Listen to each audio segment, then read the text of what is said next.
గారు బాగున్నారా? బాగున్నారా అని నువ్వు అడిగే పద్ధతి ఏం బాగోలేదయ్యా. ఇంకా పోలేదా అనే సౌండ్ వస్తుంది. అంత మాట అనకండి. అసలు మీరంటే నాకు ఎంత ఇది ఎంత అది. మీకు విషయం చెప్పనా? మహాత్మా గాంధీ గారి విగ్రహం కనపడ్డప్పుడు జైలు కొడతాను, మళ్ళీ మీరు కనపడ్డప్పుడే జైలు కొడతానంటే మూడోడు అడిగినా కొట్టను. అదే ప్రిన్సిపల్. చాలా సంతోషమయ్యా. అలాంటి మహాత్ముడితో నన్ను తూకం వేసినందుకు డ్యూటీకి ఇంటికి వెళ్ళగానే అరుగు మీద తొంగతాపేసి కూర్చొని రాట్నం వడకాలనిపిస్తుందయ్యా. పనిలో పని తగిలి దారం కూడా ఉడుక్కోండి, చేతులుండా పని ఉంటుంది. నమస్తే నాథురామ్, ఫుడ్ తిన్నావా? గడ్డి తిన్నావా అని అడిగినట్టు అడుగుతావు. అప్ప జోకు ఏంటోనయ్యా, చిన్నప్పుడు పేపర్ లో గాడ్సే గాడి ఫోటో చూసినప్పుడు నమస్తే కొట్టాను, మళ్ళీ నిన్ను చూస్తే నమస్తే కొట్టాను. కానీ ఆడికంటే నువ్వు 3 times గొప్పడివయ్యా. ఆడొక్క మహాత్మా గాంధీనే చెప్పాడు, కానీ నువ్వు మీ అమ్మని నాన్నని అన్నయ్యని ఒక్క బలిగా లేపించావు. ఏంటోనయ్యా, అసలు మన దేశంలో గాంధీ అని పేరు పెట్టుకుంటే చాలు చంపేస్తున్నారు. మహాత్మా గాంధీని చంపారా, ఇందిరా గాంధీని చంపారా, రాజీవ్ గాంధీని చంపారా? కానీ వాళ్ళని ఏరే చోట్ల ఏరే రకాలుగా చంపారు. మరి నువ్వు at a time at a spot లో ఒకటే ఒక గన్నుతో టపక్కన పేల్చావు, లటక్కమని ఎగిరిపోయారు. మరి నేను ఉన్నాను ఎందుకు? ఓను వైఫ్ను మర్డర్ చేసి పసిపిల్లలాగా దొరికిపోయాను. కానీ ఇందులో ఒక అన్యాయం ఉందయా. 3 మర్డర్లు చేసినోడికి నీకు ఒకటే శిక్ష, లింగులడికి మట్టు సింగిల్ మర్డర్ చేసినోడికి నాకు ఒకటే శిక్ష. ఏంట్రా? ఇప్పుడు నాకు అర్థమైందిరా, నువ్వు వేస్తున్నది ముత్యాల ముగ్గని. ఇక మీదట ఎప్పుడైనా ఎక్కడైనా ఎవరినైనా పొగిడావో నీ నాలుక కట్. నాలుగు కట్ అనేసావా? ఇక నీకు ఫుడ్ కట్. నీ జన్మలో ఫుడ్ తినలేవరు రే.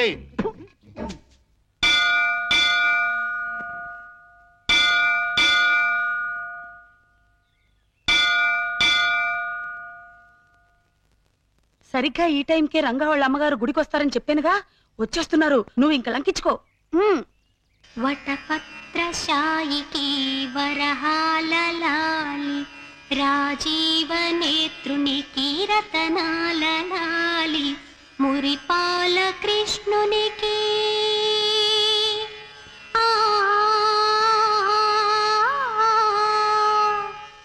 మురిపాల కృష్ణునికి ముత్యాల లాలి, జగమేలు స్వామికి పగడాల లాలి, వటపత్రశాయికి వరహాల లాలి, రాజీవ నేత్రునికి రతనాల లాలి, లాలి లాలి లాలి లాలి.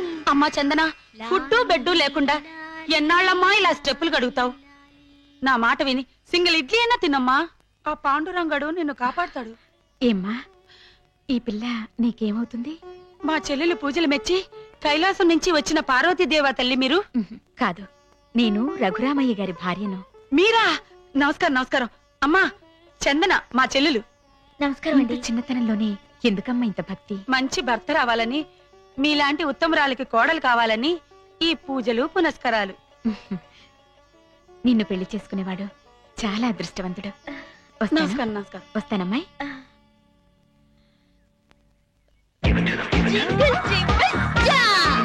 ఈ నైట్ ఆంటీ అంకుల్ తో బాగా వర్కౌట్ చేస్తుంది.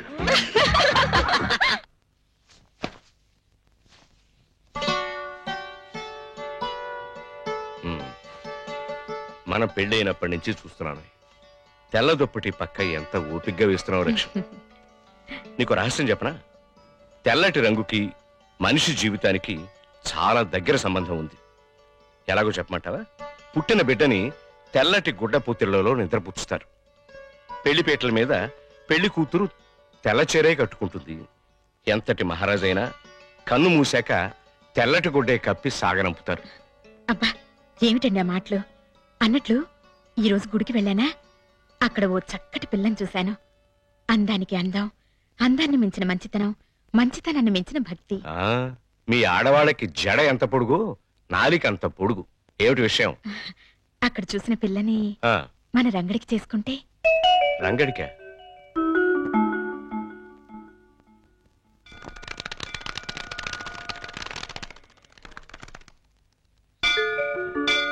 లక్ష్మి, నువ్వు చెప్పిన పిల్ల ఎక్కడ కనిపించదే? మెట్లన్నీ కడిగేసున్నాయిగా, బహుశా గుళ్ళోకెళ్ళిందేమో.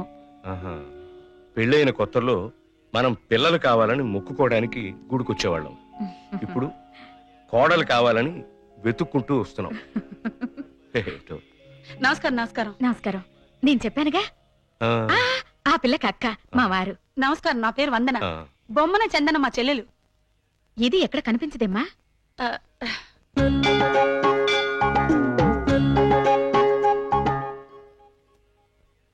నూటొక్క దంపతుల పాదాలు కడిగితే ప్రేమించిన వాడితో త్వరగా పెళ్ళవుతుందని ఒక స్వాములు వారు చెప్పారు.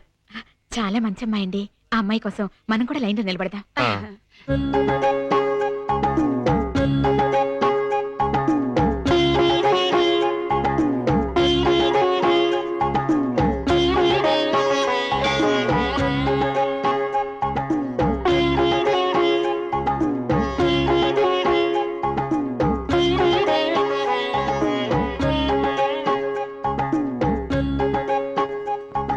శీఘ్రమేవ కళ్యాణ ప్రాప్తిరస్తు. మీరా? నమస్కారం అండి. ఈ ఉంగరం నేను ప్రేమించిన అతను తొడిగిన ఉంగరం. అతని పేరేమిటమ్మా? పెద్దవాళ్ళ అనుమతి లేకుండా పేరు బయటపెడితే ఆయన నల్లరి పెట్టినట్టు అవుతుందేమోనండి. జింగిల్ జింగిల్ జా. జింగిల్ జింగిల్ జానా? అదేం భాషమ్మాయి? అది ఆయనకి నాకు ఉన్న ప్రేమ సంకేతం. లవ్ కోడట. ఏమిట్రా నువ్వే పెట్టుకుని తింటున్నా? ఆకలేసిందమ్మా. చెప్పండి. ఏంటా సైకిలు? అవి ఏం లేదురా, భార్యాభర్తలు అలా సైగలు చేసుకుంటే ఇంట్లో శుభకార్యం జరుగుతుందని మా నాయనమ్మ చెప్పింది. పాయింట్కి రండి నాన్న. నిన్న గుళ్ళో ఏంటమ్మా, దేవుణ్ణి పోలీసులు అరెస్ట్ చేశారా? ఆ? అంత నవ్వే జోక్ కాదు, పాయింట్కి రా నాన్న. అక్కడ ఓ అమ్మాయిని చూసాం. ఎంత బాగుంటుందో. అలాగా? ఆ, పూజలు వ్రతాలు తప్ప ఆ పిల్లకు ఏమీ తెలియరా? ఇంకే భద్రాచలం సన్యాసుల మఠంలో చేరమనండి. అది కాదు నాన్న, ఆ అమ్మాయి మాకు నచ్చింది. అన్ని విధాలా నీకు తగిన పిల్ల. అందుకని నీకెన్నిసార్లు చెప్పానమ్మా, పెళ్లి సంగతి నా దగ్గర ఎత్తద్దని. రే రే రే, కాస్త నా మాట వినరా. నే వినను నాన్న. బెల్లం ఉంటే చేమలు, పెళ్ళం ఉంటే చిరాకులు తప్ప. బరువులు బాధ్యతలు మోసేవాడు సుఖాలకు దూరంగా ఉండాలి. గాలిపటంలా ఎగురుతూ ఈ చెట్టుకో కమ్మకో తగిలి చిరిగి చితికిపోవాల్సిన నన్ను ఆదరించారు, అన్నం పెట్టారు. రంగా, ఆ రుణం తీర్చుకోవాలిగా అమ్మా. ముందో ఇంటినో దారికి తేవాలి. నా తమ్ముళ్ళు చెల్లెలు పిల్లల్ని కంటే వాళ్ళని ఎత్తుకోవడానికి ఒక మనిషి కావాలిగా. అప్పుడు చేసుకుంటా పెళ్లి. రే రే, అంతేనా? అంతే. ఉంగరం ఉంగరం అయితేరా? ఉంగరం పోయిందా? ఎవరికైనా ఇచ్చావా? ఇచ్చే ఉంటాడు. జింగిల్ జింగిల్ జా. జింగిల్ జింగిల్ జానా. ముత్యమంతా పసుపు ముఖమంత ఛాయ, ముత్తైదు కుంకుమ బ్రతుకంత ఛాయ. ఆ ఆ ఆపవేనా తింగర బుచ్చి? ఆ రంగా రింగు హిస్టరీ వాళ్ళ పెద్దోళ్ళ దగ్గర టంగు జారేం కదా, మన ఇద్దరి మీద చేయి జారడానికి వస్తాడేమోనని. వస్తే రాని, అతన్ని ముగ్గులోకి లాగడానికే కదా ఈ ముత్యాల ముగ్గు ప్రాక్టీసు.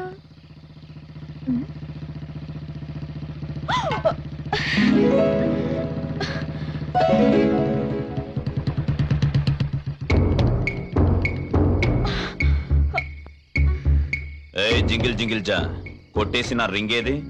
రింగా? నాకేం తెలుసు?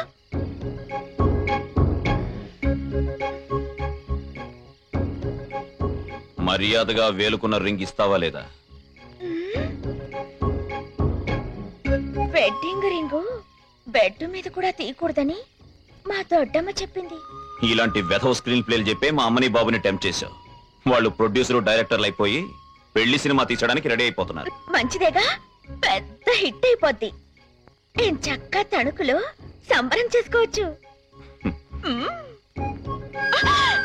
పిచ్చి వేషాలు